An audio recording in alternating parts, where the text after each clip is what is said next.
Bismillahirrahmanirrahim. Alhamdulillah wassalatu wassalamu ala Rasulillah wa ala alihi wa sahbihi wa mawalah. Hadirin azakumullah. Sekarang kita masuk pada pembahasan yang berikutnya. Al-Faslu Tsani. Pasal yang kedua. Bima yajibu 'alal muslimi lil imam. Pasal kedua yang membahas kewajiban kaum muslimin terhadap penguasanya. Ini tanggung jawab rakyat kepada penguasa muslim mereka. Dan kitab ini Fanabidina azakumullah, Al-Mu'allif rahimahullahu ta'ala panjang lebar menerangkan tentang masalah ini. Berhalaman-halaman ya kawan, menerangkan tentang kewajiban rakyat kepada penguasanya ini. Dikarenakan inilah sungguhnya inti daripada prinsip Ahlus Sunnah, prinsip kaum muslimin di dalam mensikapi penguasanya. Disebutkan di sini, poin yang pertama ialah al-bai'atulah, membaiat sang imam. Kata mu'allif rahimahullah, al-awwal al-bai'atulah, membaiat sang penguasa. Fayubai'uhu ahlul halli wal aqdi, maka dia dibaiat oleh ahlul halli wal aqdi. Thumma umumul muslimin, kemudian keumuman kaum muslimin. Mimman tayassara huduruhum, dari orang yang memungkinkan untuk hadir dalam pembaiatan penguasa tadi. Wa yakunu dzalika mulzaman likulli muslim, dan itu perkara yang harus wajib atas setiap muslim.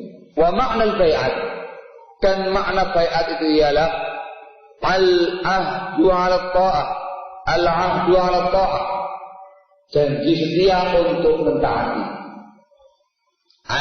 Maksudnya annal mubai'in yusallimuna lil imam an-nazara fi amri anfusihim wa umuril muslimin. Yani orang-orang yang membaiat imam tadi itu menyerahkan kepada sang imam pandangan-pandangan tentang perkara mereka pribadi dan juga perkara-perkara kaum muslimin.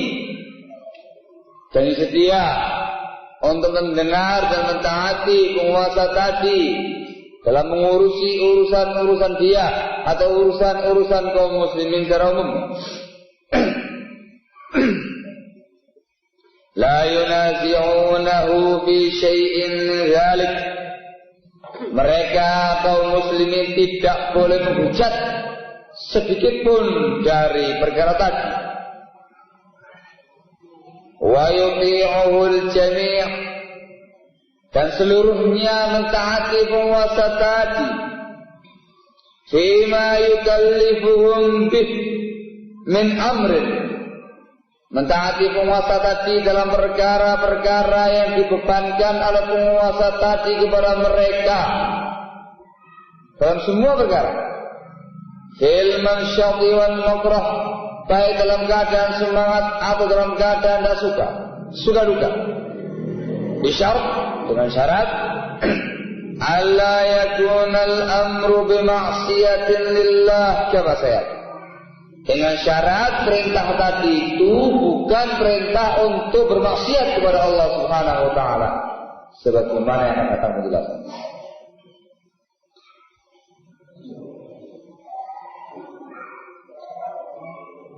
Naam, tenang saja. Satu dua orang yang mengurusinya. Kalian dengarkan saya. Ini khanafiddin azakumullah, hak imam yang pertama, kewajiban rakyat yang pertama, membaiat sang penguasa tadi.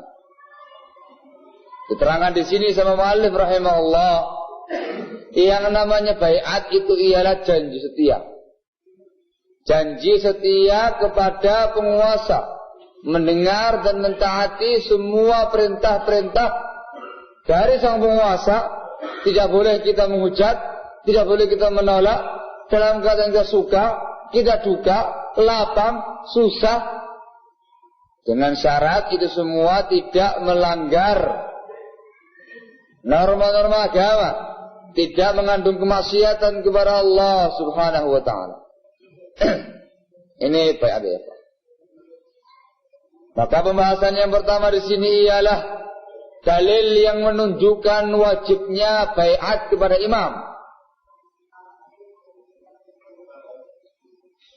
Al-Mu'allif di sini rahimahullah membawakan sebuah hadis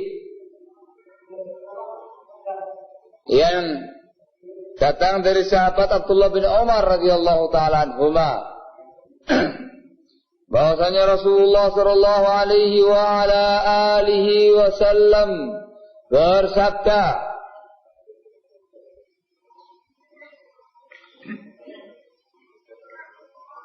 kata Rasulullah sallallahu alaihi wasallam,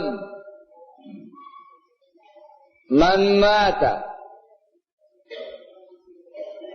wa laysa fi 'unuqihi bai'ah famaitatuhu jahiliyah.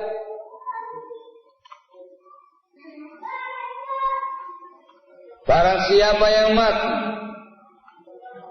wa man mata wa laysa fi 'unuqihi bai'ah mata maitatan jahiliyah. Barang siapa yang mati dalam keadaan di lehernya dia tidak ada ikatan baiat, janji setia kepada imam, maka matinya ialah mati jahiliyah. Diriwayatkan oleh Imam Muslim dalam Sahih, Al-Imam Al-Hakim meriwayatkan dalam Mustadraknya dengan lafaz man mata wa laysa alaihi imam, man mata wa laysa alaihi imamu jama'atin fa inna mautatahu mautatun jahiliyah. Barang siapa yang mati dalam keadaan dia tidak memiliki imam, maka matinya mati jahiliyah. Riwayat Al-Hakim ini azakumullah sahih ala syarti Muslim. Nah, diterangkan sama mu'allif rahimahullah di sini. Fadal hadis wujub aqdil bai'ati lil imam al-qa'im al-muslim. Hadis ini memberikan faedah wajibnya membuat bai'at, menetapkan bai'at kepada penguasa yang berkuasa ketika itu, yang muslim. Wa annal mutalaba biha jami'ul muslimin alladzina tahta wilayati hadzal imam. Dan yang dituntut untuk memberikan bai'atnya ialah seluruh kaum muslimin yang di bawah kekuasaan penguasa tadi.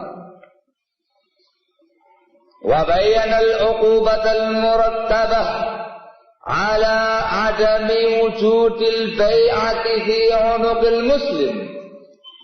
Dan hadis ini menerangkan sanksi, hukuman-hukuman akibat tidak adanya bai'at di pundak atau di lehernya kaum muslimin. Wa hiya kaunuhu yamutu kahali ahli jahiliyah ala dhalalin wal iyad billah, yaitu dia matinya seperti keadaannya ahli jahiliyah, mati di atas kesesatan wal iyad billah. Hadis ini Allah menunjukkan wajibnya, dikarenakan dalam hadis ini Rasulullah SAW memberikan ancaman-ancaman yang keras kepada orang-orang yang tidak mau memberikan bai'atnya kepada penguasa. Mafhumnya menunjukkan bahwasanya bai'at itu perkara yang wajib. Kalau perkara yang tidak wajib, tidak mungkin diancam dengan ancaman-ancaman seperti ini yang sedemikian kerasnya, yang dikatakan matinya mati jahiliyah. Menunjukkan wajibnya bai'at ikhwan. 6.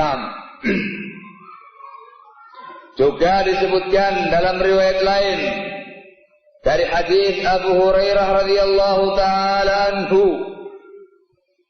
Rasulullah sallallahu alaihi wasallam bersabda, riwayat Muslim, "Fu bi bai'atil awwal fal awwal."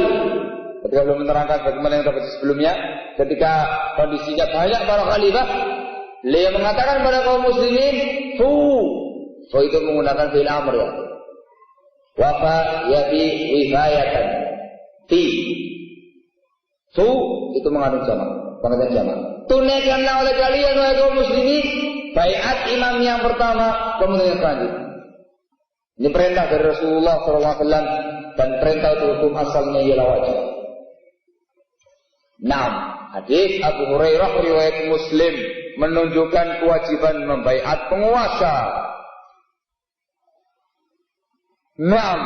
Dan disebutkan di sini para bidina azakumullah, diterangkan sama muallif rahimahullah taala, yang berkewajiban untuk membaiat penguasa tadi ialah ahli halli wal aqdi. Apa namanya? Apa yang saya bilang? Yudikatif. Yudikatif. Sebagai ahli halli wal aqdi. Juga harus dibaiat oleh orang-orang yang memungkinkan untuk hadir di situ.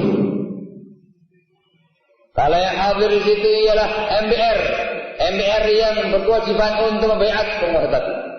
Kalau ada anggota DPR, legislatif, membaiat kepada penguasa tadi. Kalau ada anggota eksekutif, para menteri-menterinya, semuanya harus membaiat penguasa tadi. Demikian pula seluruh kaum muslimin yang mampu untuk datang sana, membaiat penguasa tadi dengan janji dia untuk mendengar dan mentaati penguasa tadi dalam perkara yang taat kepada Allah Subhanahu wa taala. 6. Ini perintah dari Rasulullah sallallahu alaihi wasallam. 6. Kemudian dibahas oleh para ulama tentang permasalahan kaifiyatul bai'ah, tata cara bai'atnya. Disebutkan sama Malik di sini. Yang kita terputus bacanya karena lampu mati. Beliau mengatakan dari atas, wa takunu hadhil bai'ah, halaman 17. Ketika menerangkan makna bai'at. Wa takunu hadhil bai'ah bil musafahah wal kalam, au bil kalami wahdah, au bil kitabah. Baiat itu dilaksanakan dengan jabat tangan disertai dengan ucapan, atau ucapan saja, atau dengan tulisan. 3 cara ya ikhwan. Adapun cara yang pertama, berjabat tangan dengan mengucapkan kalimat baiat, ini banyak ya Pak. Dan ini ialah hukum asal yang namanya baiat. Di antaranya disebutkan dalam hadis riwayat Muslim dari sahabat Abdullah bin Abbas radhiyallahu taala anhuma tentang kisahnya Dhamad yang panjang datang kepada Rasulullah sallallahu alaihi wasallam. Di situ Dhamad menyatakan kepada Rasulullah, "Hatiyakat, berikan tanganmu ya Rasulullah. Ubayyuka 'alal Islam." Aku baiat engkau atas Islam. Kan? Jangan tangan sang imam begini. Ubayyuka 'alal Islam. Saya baiat kamu untuk melaksanakan Islam. Jangan. Karena qala fabayyahu. Kemudian Rasulullah membaiat beliau. Pegang tangannya. Demikian pula ketika peristiwanya baiat ribuan, baiat di bawah pohon. Itu juga dengan tangan, juga dengan ucapan. Ini hukum asal yang namanya baiat. Ini untuk laki-laki ikhwan. Penguasanya laki-laki membaiat kaum musliminnya laki-laki dengan tangannya, jabat tangan begini, kemudian dengan lisan. Paham? Begitu. Yang mengucapkan kalimat baiat bisa dari pihak rakyatnya, sebagai riwayat ini, bisa pula dari pihak imamnya. Mengatakan siapa yang mau membaiat saya untuk berjihad, langsung ubayyuka al jihad, ubayyuka al jihad, Itu namanya bayat. Janji setia untuk berjihad bersama imam. Janji setia bayat kepada imam untuk berislam atau untuk amal ma'ruf nahi munkar. Cara yang kedua ialah cara dengan suara saja. Bisa untuk laki-laki dan ini bayatnya perempuan.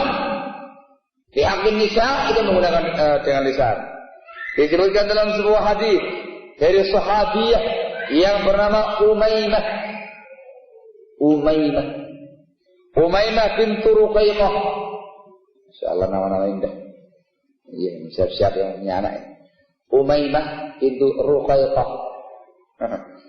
Sahabiyah ya, dia mengatakan, "Bayatu Rasulullah sallallahu alaihi wasallam fi niswatin."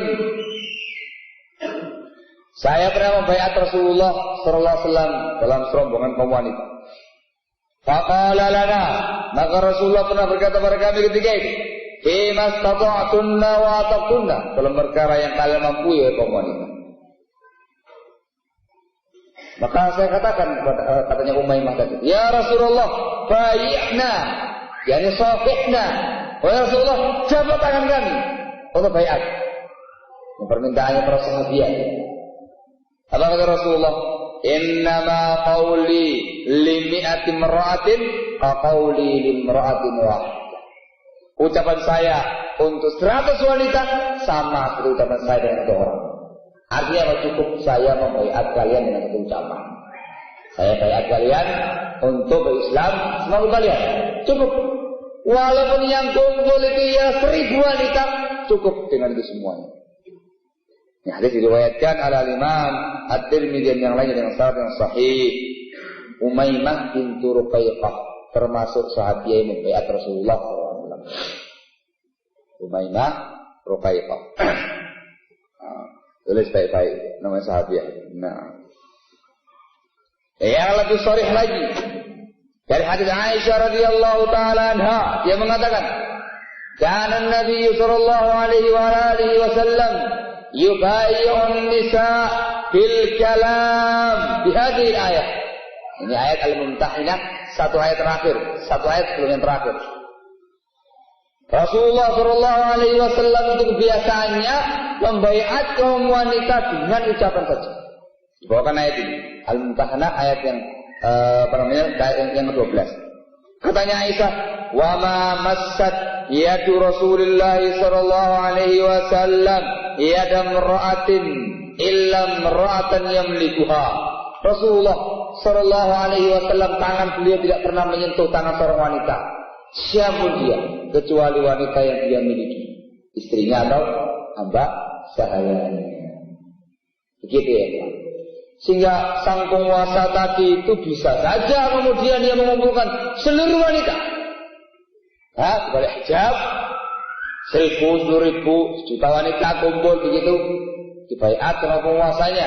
Saya baiat kalian wahai kaum wanita untuk mendengar dan mentaati saya dalam perkara yang ma'ruf, dalam perkara yang kebaikan, bukan dalam perkara kemaksiatan. Semampu kalian. Sudah, jadi biar yang namanya baiat. Walaupun tidak menggunakan kalimat baiat. Misalkan dikatakan saya berjanji. Misalkan saya berjanji untuk mentaati penguasa saya di atas perkara yang ma'ruf sesuai dengan Al-Quran dan Sunnah. Itu baiat namanya. Paham? Hati-hati. Hati-hati, jangan sampai mau-mau disuruh janji-janji begitu itu. Itu baiat ya. Dan yang namanya baiat akan sebut nanti insyaallah itu untuk penguasa. Ada berjalan dengan ucap. Bil kitabah dengan tulisan seperti hadis riwayat Bukhari tentang kisahnya Abdullah bin Umar bin Khattab radhiyallahu taala ketika Abdul Malik bin Marwan rahimahullahu taala wa ghafara lah menguasai seluruh wilayah kaum muslimin setelah dia menggulingkan kekuasaan Abdullah bin Zubair, khalifah yang sah ketika itu. Di bawah gubernurnya yang zalim, siapa namanya? Al-Hajjaj Ibn Yusuf Al-Thaqafi. ada gubernur Hausana, ada Hajjaj. Dia ini yang membunuh Abdullah bin Zubair sahabat Jalil. Ketika Abdul Malik bin Marwan berhasil menggulingkan, mengkudeta kekuasaan Abdullah bin Zubair dan sah sebagai seorang khalifah ketika itu, maka Abdullah bin Umar bin Khattab radhiyallahu anhu menulis surat kepada Abdul Malik, ila amiril mu'minin, lafaznya ila amiril mu'minin Abdul Malik bin Marwan, tamam, uqirru laka bidzalik ala sam'i wa ta'ah ala kitabillahi wa sunnati Rasulillah sallallahu alaihi wasallam wa kadzalika baniyya. Gitu. Ditulis kepada Amirul Mukminin, penguasa kaum mukminin Abdul Malik bin Marwan, saya mengikrarkan Anda sebagai seorang khalifah. Saya mendengar dan mentaati Anda di atas sunnah, di atas Al-Quran dan sunnahnya Rasulullah sallallahu alaihi wasallam. Demikian pula putra-putra saya. Itu menunjukkan bolehnya mewakilkan bayat. Paham? Yang lainnya sekalian. Ada di kitab ya ikhwan. Boleh. Ini kaifiyatul bai'ah. Nah ya ikhwan. Kemudian orang yang bai'at ialah lelaki, wanita itu harus bai'at. Adapun anak kecil disebutkan dalam riwayat yang dikeluarkan oleh Imam Al-Bukhari rahimahullahu taala dari jalan Abu Uqail Zuhra bin Ma'bad dari kakeknya Abdullah bin Hisham, dan Abdullah bin Hisham ini telah menjumpai Rasulullah SAW dan dibawa oleh ibunya Zainab ibnatu Humaid kepada Rasulullah SAW. Katanya ibunya Zainab, ya Rasulullah, bai'ahu, wahai Rasulullah, bai'atlah putraku ini. Kata Rasulullah, huwa shagir, dia masih kecil. Maka beliau mengusap kepalanya dan mendoakan kebaikan untuk dia. Tamam. Ibnu Munayyir mengatakan hadis ini menunjukkan bahwasanya anak kecil tidak wajib bai'at. Anak kecil belum balik. Demikian pula hamba sahaya enggak wajib bai'at. Tetapi yang wajib bai'at itu ialah laki-laki dan perempuan, baik dia itu orang kota atau orang gunung, orang pesisir, Arab gunung, Arab asli, mualaf, orang Indonesia dan Indonesia. Ya, ini masyarakat di sebuah negara tadi. Nah, ini yang berkewajiban untuk bai'at ya ikhwan. Mafhum hada insyaallah ya. Naam. Kemudian ikhwan Nabi dini azakumullah, yang perlu diterangkan di sini ialah bahwasanya bai'at itu hanya diberikan kepada penguasa muslim yang sah saja, tidak bisa diberikan kepada selain penguasa muslim. Semua riwayat, semua hadis yang menerangkan tentang masalah bai'at itu semua ditujukan untuk penguasa muslim yang sah. Nu'aimin rahimahullahu ta'ala pernah ditanya ya ikhwan, pertanyaannya, ma hukmul bai'ah allati takunu fi ba'dil jama'at? Apa hukum bai'at yang terjadi pada sebagian kelompok-kelompok Islam yang sebalik? Beliau menjawab, al-bai'atul lati takunu fi ba'dil jama'at bai'atun munkaratun syadzah. Kata beliau, bai'at yang terjadi pada kelompok-kelompok Islam yang sebalik itu adalah bai'at yang mungkar, yang aneh, yang ganjil. Li'annaha tatadamman anna al-insana yaj'al li nafsihi imamaini wa sultanain, al-imamul a'zam alladhi huwa ala jami'il bilad wal imamul ladhi bai'ahu. Dikarenakan bai'at tadi itu konsekuensinya seorang insan tadi menjadikan untuk dirinya dua imam. Imam yang sah, imam yang memimpin semua negara tadi itu, yang memimpin semua negara tadi itu, dan imam yang dia bai'at untuk memimpin kelompok semalam tadi. Wala nggak boleh. Apa kata Rasulullah? Fu bai'atil awwali fal awwal, tunaikan bai'at yang pertama baru yang berikutnya. Juga dengan hadis, idza bu'i'a li khalifatain faqtulul akhira minhuma. Kalau dibai'at dua pemimpin, maka bunuhlah yang terakhir.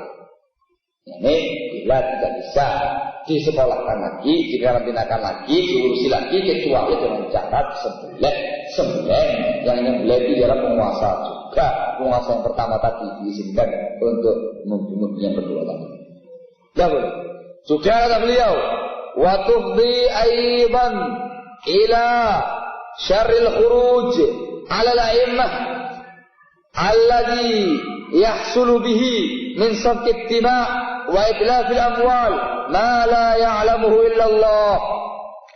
Dan juga baiat-baiat yang ada itu menjurus kepada kejelekan pemberontakan kepada penguasa yang pertama, yang dengan itu akan ditumpahkan darah-darah kaum muslimin, akan dihancurkan harta-harta kaum muslimin, dan kerusakan-kerusakan yang tidak diketahui kecuali Allah Subhanahu wa taala. Sehingga ini bayat yang mungkar. Demikian pula diterangkan oleh Syekh Bakar Abu Zaid Wafaqahullah dalam kitab beliau Hukmul Intima. Kalian ada fatwa Syekh Nu'thaimin dalam kitab Al-Liqa'at Babil Maftuh. 3 jilid tebel, sudah dicetak sekarang. Tamam. Demikian pula yang diterangkan sama Syekh Bakar Abu Zaid Wafaqahullah Ta'ala wa ghafarah. Beliau mengatakan bahwasanya bayat-bayat yang ada itu, kata beliau, wa hadhihi bid'atun muhdatsatun la dalila 'alaiha min kitabin wala sunnah wala 'amala sahabiyyin wa qad ankaraha jama'atun minal ulama wa shaddadun nakir 'ala fa'alatiha wa annahu la asla laha.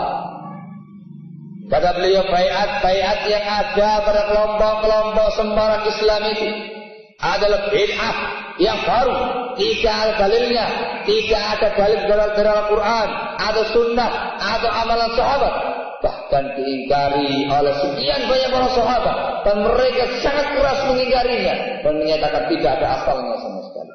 Di antara yang mengingkarinya ialah Al-Imam Ibnul Jauzi rahimahullahu ta'ala dalam Talbis Iblis.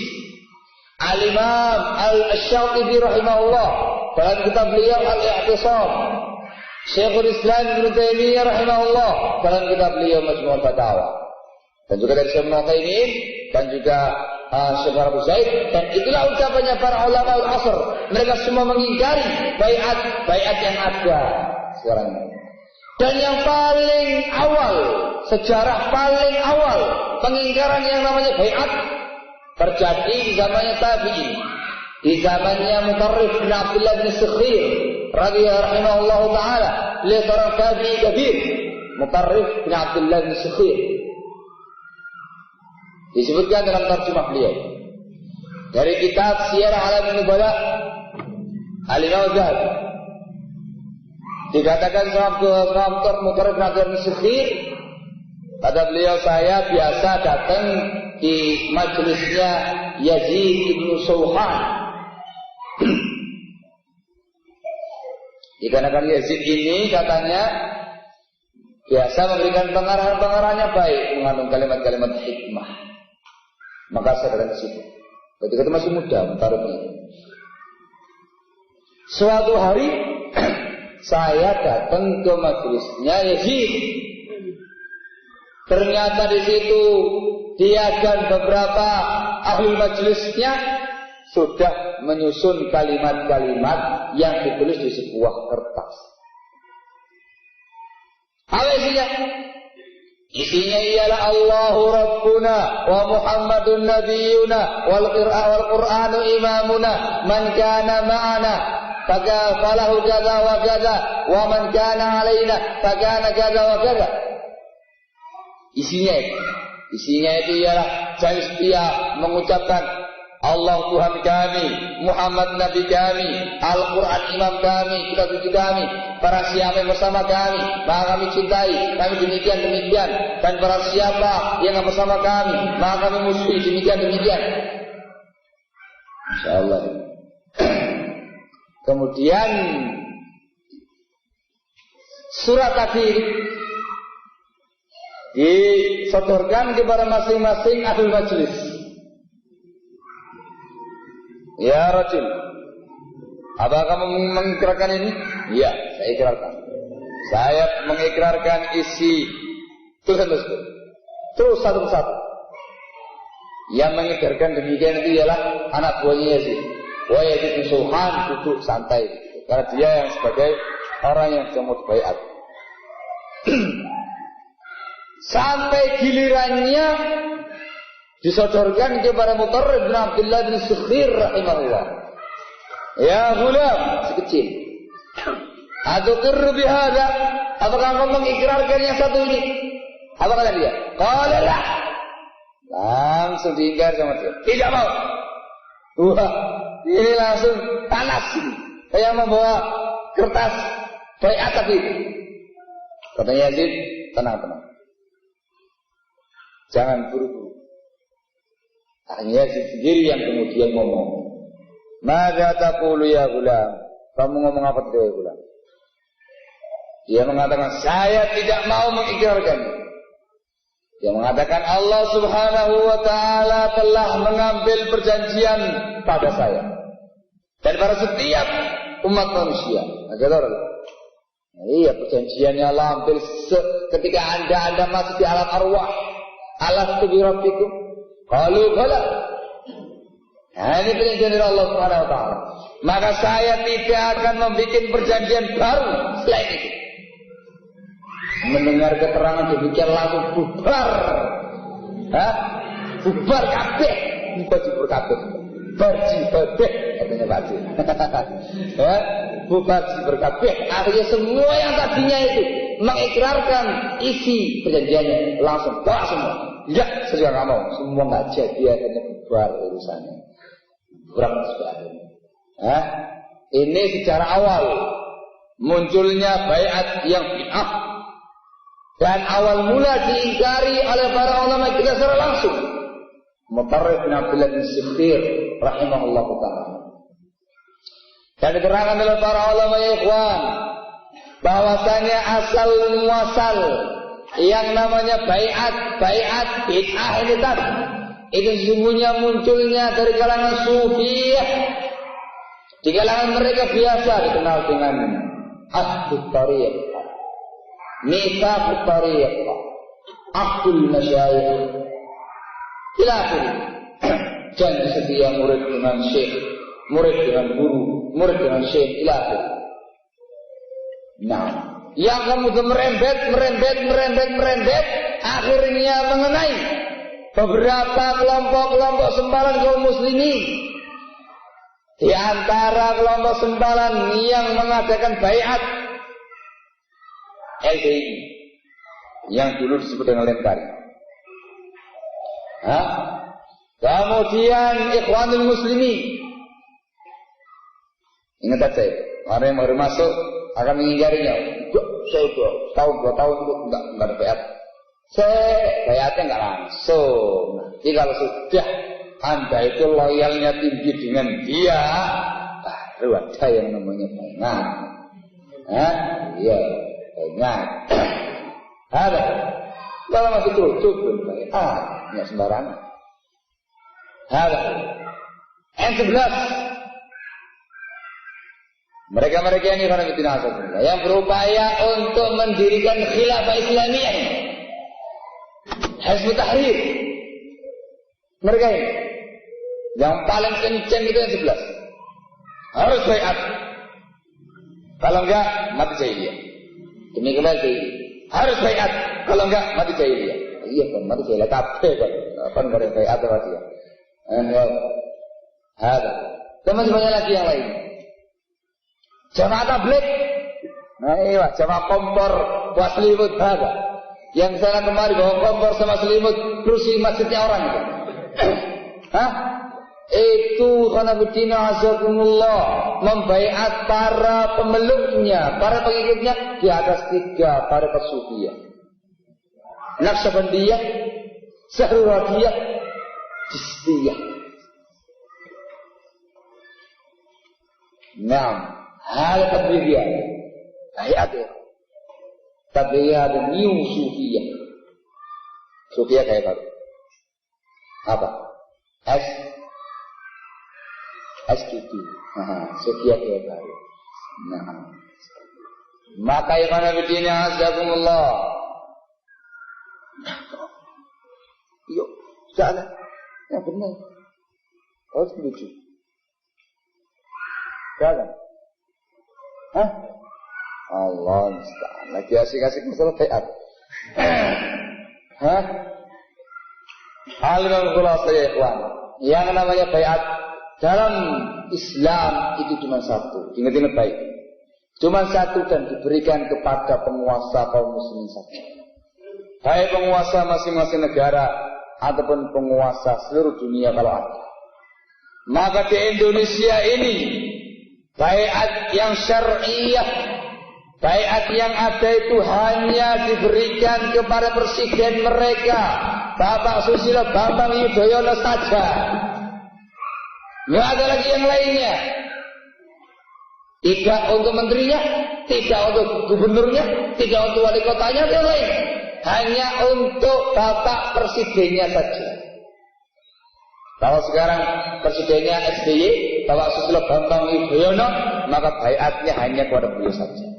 Itu kalau beliau minta bai'at. Kalau enggak, ya kita ikrarkan, kita yakini beliau sebagai seorang penguasa yang sah, memimpin kaum muslimin dan rakyat Indonesia sendiri. Kalau enggak beliau menginginkan, ya Allah kaum muslimin, bai'at. Ya Allah bismillah, langsung bai'at. Mau apa lagi? Wajib hukumnya. Tidak sengaja yoga. Ya, Susilo Bambang Yudhoyono. Gitu. Ala sam'i wa ta'ah fi ghairi ma'siyatillah, untuk mendengar dan mentaati Anda selain dari perkara kemaksiatan kepada Allah Subhanahu wa taala. Fima qata'na, dalam perkara yang kita mampu. Begitu. Kalau misalkan Bapak SBY kemudian meminta kaum muslimin, ya Allah kaum muslimin, ini Indonesia lagi diserang ini, kita butuh pasukan berani mati. Siapa yang sanggup? Bai'at untuk kepada saya untuk jihad fisabilillah melawan orang kafir. Ya Allah yang mau bai'at. Langsung mengatakan ya SBY, ubayyuka alal jihad fisabilillah. Gitu. Mafhum ada? Itu untuk penguasa saja. Adapun untuk yang lain-lainnya, bai'at yang selain itu ialah bai'at yang bid'ah, bai'at yang mungkar, bai'at yang membawa kepada pemberontakan penguasa. Hati-hati. Maka para penguasa diminta untuk segera menyelesaikan yang satu. Bahaya itu kan didiamkan, itu kekuatan di balik selimut. Dan selimut buka, keluar dindingnya. Nanti langsung yang sikat ialah penguasa yang pertama itu nanti. Ayo hati-hati, ada berbahaya. Naam, Allahumma musta'an. Insyaallah taala pada subuh. Mau teruskan dari Isya? Hah? Terus tak? Yang benar. Terus. Baik, saya teruskan sedikit tentang hukum orang yang tidak mau bai'at kepada penguasa. Karena beliau di sini membahas masalah itu. Insyaallah setelah itu istirahat dan pada subuh diteruskan lagi insyaallah. Alhamdulillahirabbil alamin. Sabda Rasulullah sallallahu alaihi wa ala alihi wasallam, "Man kariha min amirihi syai'an falyasbir." Barang siapa yang membenci pada penguasanya suatu perkara, falyasbir, kata Rasulullah, maka hendak dia bersabar. Fa innahu man kharaja minas sultani shibran mata maitatan jahiliyah.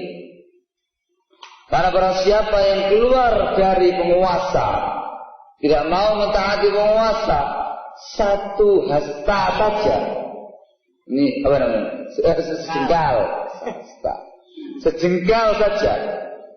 Mata maitatan jahiliyah, maka dia mati dalam keadaan mati jahiliyah. Akhrajahu al-Bukhari wa Muslim fi sahihayhima 'an Ibn Abbas radhiyallahu ta'ala anhu. Ini sanksi yang pertama. Orang-orang yang tidak mau mentaati penguasa, tidak mau membaiat para penguasa ketika diminta, menolak, melanggar, membatalkan baiatnya dia. Sanksi yang pertama ialah ketika dia mati, maka matinya dikatakan mati jahiliyah, yakni ala dhalalah, di atas kesesatan. Kalau dia menghalalkan, meyakini kehalalan, diperbolehkannya melanggar baiat, tidak membaiat para penguasa, maka dia bisa mati kafir. Dikarenakan dia menghalalkan, meyakini kehalalan barang yang haram. Tetapi kalau dia mengetahui itu perkara yang haram, tapi dia langgar juga, maka dia matinya di atas kesesatan sebagaimana ahli jahiliyah zaman dahulu. Mereka mati di atas kebingungan dan kesesatan. Hukuman yang kedua, kama tanaluhu uqubatul qatl, sebagaimana akan mengenai dia sanksi bunuh. Ini adalah penguasa yang pertama. Li hadithi Arfajah ibnu Shuraih al-Ashja'i radhiyallahu ta'ala anhu, dikarenakan hadis Arfajah ibnu Shuraih al-Ashja'i radhiyallahu anhu qala, dia mengatakan, sami'tu Rasulullah sallallahu alaihi wasallam yaqul, saya mendengar Rasulullah sallallahu alaihi wasallam bersabda, man atakum wa amrukum jami'un ala rajulin wahid yuridu an yashqa asakum aw yufarriqa jama'atakum faqtuluh. Para siapa yang datang kepada kalian dalam keadaan urusan kalian itu satu, di atas kepemimpinan satu orang penguasa, orang lain datang kepada kalian tujuannya untuk memecah persatuan kalian atau mencerai-beraikan jamaahnya kalian, apa kata Rasulullah? Faqtuluh, bunuh dia. Izin dari beliau sallallahu alaihi wasallam untuk membunuh orang-orang yang tidak mau mentaati penguasa, tidak mau membaiat para penguasa bila diminta. Dan ini ialah sanksi hukuman para pemberontak. Pengertian faqtuluh kata para ulama, di antaranya Al-Imam An-Nawawi rahimahullahu taala dalam syarah Sahih Muslim, yakni apabila kejahatan orang tadi itu tidak mungkin bisa diselesaikan kecuali dengan cara dibunuh, maka dibunuh. Dan yang melaksanakan pembunuhan ini siapa? Siapa? Penguasa yang sah tadi itu, bukan masing-masing rakyat. Kalau masing-masing rakyat yang melaksanakan demikian, bisa kacau ke negaranya, bisa menimbulkan kekacauan, keramaian, keresahan di kalangan masyarakat. Penguasa dididik, sekolahkan, karantinakan, mau baik, kalau nggak mau baik, suntik mati. Sek. Orang ada yang tahu masuk kuburan. Nah, ini izin dari Rasulullah SAW. Akhrajahu Muslim di Sahihnya, dikeluarkan oleh Imam Muslim dalam Sahihnya. Ini Sahih ya Pak. Ini dua yang disebutkan sama muallif rahimahullahu taala. Baik ya Pak. Hukuman yang berikutnya disebutkan dalam sebuah hadis yang diriwayatkan oleh Imam Al-Bukhari rahimahullah dari sahabat Abu Hurairah radhiyallahu taala anhu. Rasulullah sallallahu alaihi wasallam bersabda, "Thalathatun la yukallimuhum Allah yawmal qiyamah wa la yuzakkihim wa lahum 'adzabun alim." Ada tiga golongan. Allah tabaraka wa ta'ala tidak mau mengajak bicara mereka nanti di yaumul qiyamah. Allah tidak akan membersihkan mereka dan bagi mereka azab yang pedih.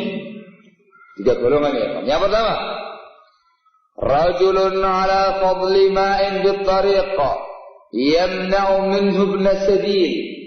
Seseorang yang memiliki sisa air di jalan dan dia tidak mau memberikannya pada ibn sabil. Yang dia punya air, baik itu dalam jerigen atau air sungai yang punya dia, danau punya dia, atau kolam punya dia, atau misalnya. Kemudian kaum muslimin atau ibnu sabil, para musafirin yang membutuhkan air ketika itu minta kepada dia, mereka ini diancam keras dalam hadis ini. Yang kedua, wa rajulun bai'a imaman la yubai'uhu illa lidunya in a'tahu ma yuridu wafalah wa illa lam yafilah. Yang kedua ialah seseorang yang membaiat penguasanya, tidak membaiat penguasanya kecuali karena dunia saja. Kalau dia dikasih dunia, maka dia menunaikan baiat tadi.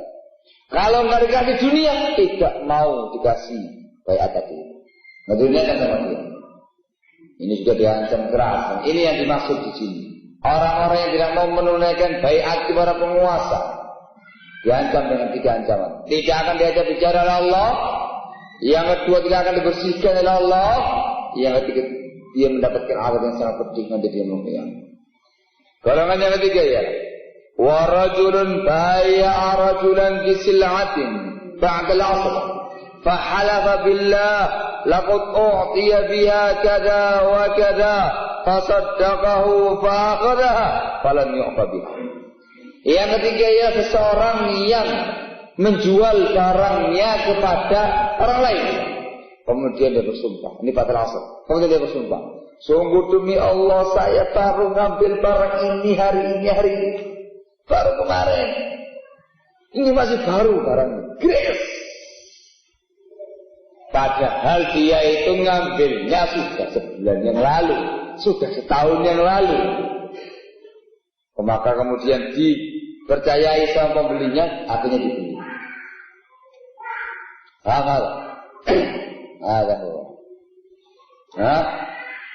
Biasanya apa ya jualan seperti ini? Semua jualan. Makanya hati-hati wahai para penjual. Misalkan Anda menjual ini tip ini misalkan keluarannya tahun 95. Ada yang beli, ada yang mau beli. Kamu sumpah, ya Allah, ini keluaran tahun 2005. Tahun 2005 GS, anyar ini, nyar, GS. Harganya miring. Miring 95. Keluar 95 miring. Tahun 2005 yang ada harganya. Harganya berapa ya? Murah rasis. Cukup dengan 200.000 saja. Wih, orang ini cik murah tenan nih. Keluaran tahun 2005, harganya cuma 200.000. Boleh, langsung diambil. Kakaknya sampai di rumah dibuka tahun 95 like kaget kayak gitu. Agamanya juga, itu termasuk apa itu? Termasuk dusta. Haram. Misalkan dia jual untuk asin. Untuk asin. Iya telur asin. Iya. Telur asin. Tapi kan Jawa kabeh. Mau Jawa. Telur asin. Hanya telur asin itu kan tidak kelihatan ya. Nama bungkusnya kan indah. Telur asin itu. Hanya Pak ini endoknya lagi. Telurnya ini masih baru dah Pak. Oh iya. Ini masih baru saya ambil, baru. Hanya abang ini, baru saya ambil. Masya Allah, ayo dibeli sama dia. Sampai di rumah dibuka, baunya sudah sudah apa ini? Sudah asyik, sudah bulanan, nggak laku-laku tidak baru kemarin dowo. Ya kemarin 2 bulan yang lalu dia bilang kemarin, tanggal dowo kayak ini kemarin. Itu juga termasuk penipuan dalam syariat. Agamanya diancam dengan 3 ancaman ini. Di antaranya ialah orang-orang yang tidak mau menunaikan baiatnya kepada penguasa. Kalau yang kedua. Nah, ya, ini semuanya karena bikin azakumullah. Sanksi-sanksi hukuman dalam Islam bagi orang-orang yang tidak mau menunaikan baiatnya. Walaupun masih tahu. tidak mau mentaati penguasa, sejengkal. Itu sudah dikatakan kalau dia mati, matinya mati jahiliyah. Maka kaum muslimin yang saya cintai dan saya hormati, harus perhatikan betul perkara yang satu ini.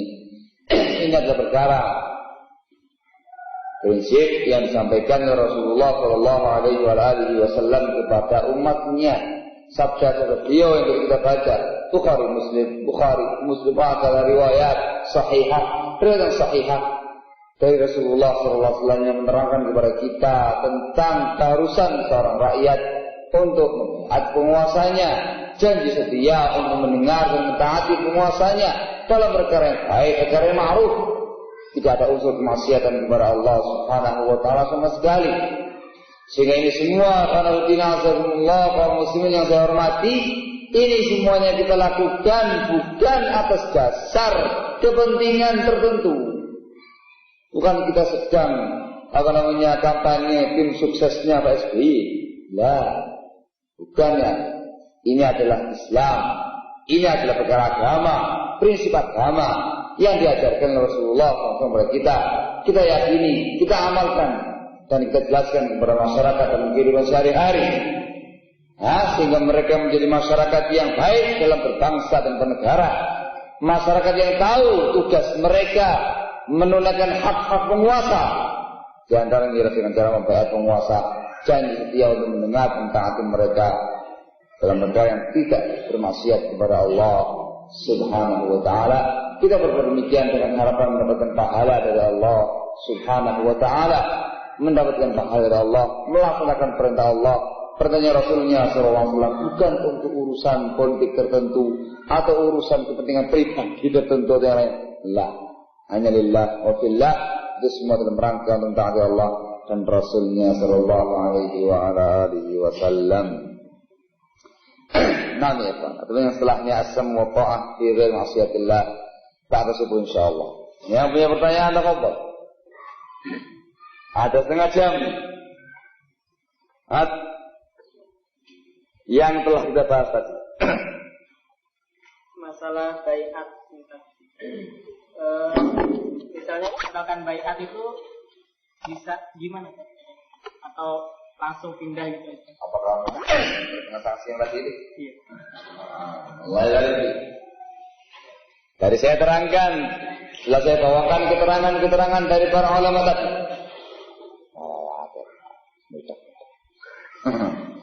Beres, aman. Beres. Itu yang paling penting, mengayakan itu. Saya terangkan tadi di awal, keterangan dari para ulama bahwasanya membaiat atau baiat kepada selain penguasa kaum muslimin, kepala negara tertinggi di sebuah negara, itu adalah baiat yang bid'ah. Sehingga kalau ada orang yang membaiat orang tadi, la tanaqid bai'atuh, la jadi ya sah baiatnya.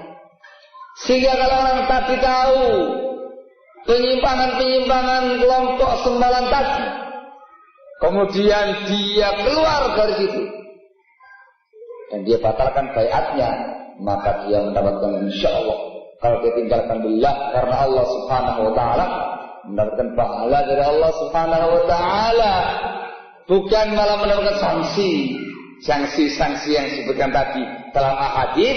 Itu bagi orang yang tidak mau mentaati penguasa muslimnya. Malah bukan penguasa muslim, ada calon pemberontak. Ya belum, dikarenakan dia belum langsung berontak begitu. Calon, ini kalau sudah besar, langsung itu mengadakan perlawanan. Iya, sehingga tidak ada masalah. Langsung keluar, taubat kepada Allah, dan kalau ditinggalkan karena Allah Subhanahu wa taala, mendapatkan pahala dari Allah Subhanahu wa taala, karena termasuk mentaati Allah, meninggalkan perkara-perkara yang haramkan dalam Islam.